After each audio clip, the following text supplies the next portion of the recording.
Secuplik WA ini adalah WA terakhir kami. Bung Faisal Basri telah berpulang ke haribaan ilahi. Seorang guru, seorang senior ekonomi yang saya banyak belajar darinya. Banyak kesepakatan kami atas ilmu ekonomi termasuk MMT, beliau mendukung. Intinya beliau mendukung keberdikarian ekonomi bangsa apapun jurusnya. Pertemuan terakhir kami secara fisik adalah ketika ada forum diskusi yang dilanjutkan dengan makan siang di kediaman salah satu sahabat kami di bilangan Senayan Residence bulan lalu bersama lebih 20 pensiunan jenderal dan pengamat politik ekonomi bangsa, kaum NKRI garis lurus. Pada saat pertemuan diskusi tersebut, ya gaya beliau begitu sederhana, bersahaja, batas ransel yang sudah lusuh, gaya anak kampus. Namun pemikirannya tajam dan kritisnya tidak perlu diragukan.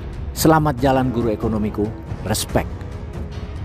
Yang paling banyak merugikan keuangan negara itu Pak Jokowi. Anda tahu akibat nikel dilarang?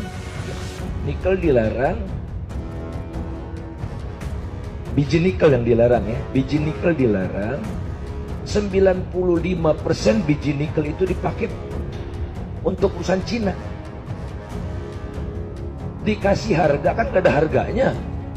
Harganya di Shanghai $80. Pemerintah resmi menetapkan buat Cina-Cina itu $34. 95% produknya diekspor ke Cina. Bebas bayar pajak 30 tahun. Halal itu namanya. Perkarakan saya, silakan Pak Jokowi. Saya sudah bilang kemana-mana, bahkan sudah di sidang kabinet terataskan omongan saya itu, tapi masih dipidatokan lagi. Wah, kita dapat rezeki nombok 450 triliun. Kebohongan luar biasa itu. Kita kan maksudnya rakyat Indonesia, Cina yang dapat 400 triliunnya itu. Jadi jangan main-main ngurus negara Pak Jokowi. Jangan naif itu gitu. Menurut saya udah keterlaluan, makanya saya bilang Pak Jokowi itu yang dia rusak bukan karena korupsi zaman Harto, KN. Yang dia rusak ini fondasi bernegara. Jadi harus dilawan. Memang udah bisa lihat kan? Ada yang beres nih, lembaga-lembaga negara. Polisi kayak begitu, ya. Kejaksaan kayak begitu. Nangkepin orang, sekarang nangkep David Lim itu buat saya pahlawan yang bisa menyuarakan itu ya, suara orang kecil itu. Maaf saya terlalu emosi. IKN tuh alat ya sederhana aja. Mana ada IKN dijadikan bisnis? Tidak ada. Namanya otorita, badan otorita kan otaknya bisnis, badan otorita tuh otaknya bisnis. Ya, otorita Batam, otorita Jatiluhur, bisnis. Nah kalau bisnis itu hitung-hitungan bisnisnya tuh, kalau saya bangun properti di sana penduduknya 5 juta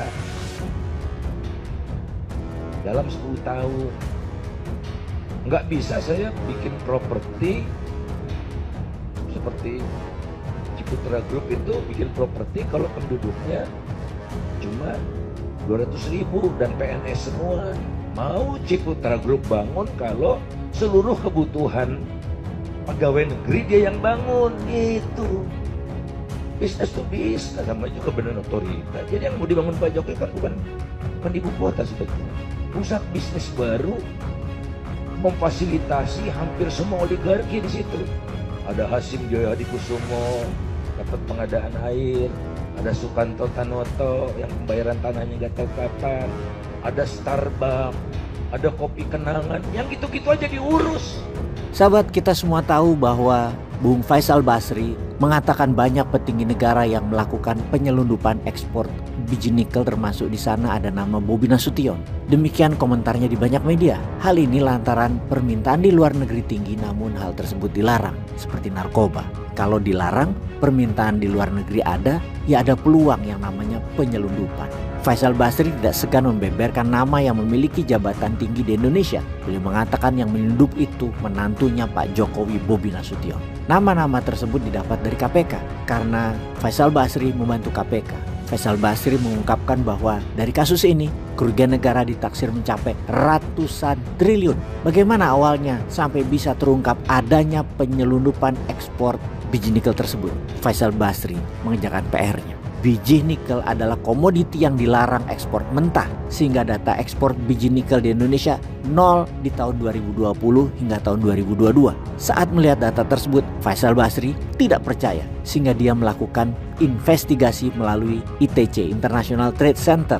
Di ITC, beliau mengkompilasi statistik perdagangan luar negeri semua negara, terutama Indonesia, Tiongkok, dan negara-negara yang dicurigai menerima biji nikel. Disinilah Faisal Basri menemukan data yang mengatakan bahwa Tiongkok melakukan impor biji nikel dari Indonesia. Secara negara terjadi pembohongan publik dan dunia di mana Indonesia tidak melaporkan. Indonesia bilang nol karena alasannya dilarang. Jadi harus bohong berjamaah pejabatnya dan medianya, juga penyelundupnya. Semua itu disumpel. Data yang ada pada Indonesia itu berbanding terbalik dengan data di Tiongkok yang melaporkan bahwa negara tersebut memang melakukan impor biji nikel dari Indonesia sebesar 5,3 juta ton di tahun 2020 hingga tahun 2022. Kalau tahun 2022 sampai tahun 2024 ada banyak lagi. Bagaimana komentar sobat?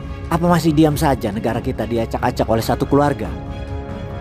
Peace.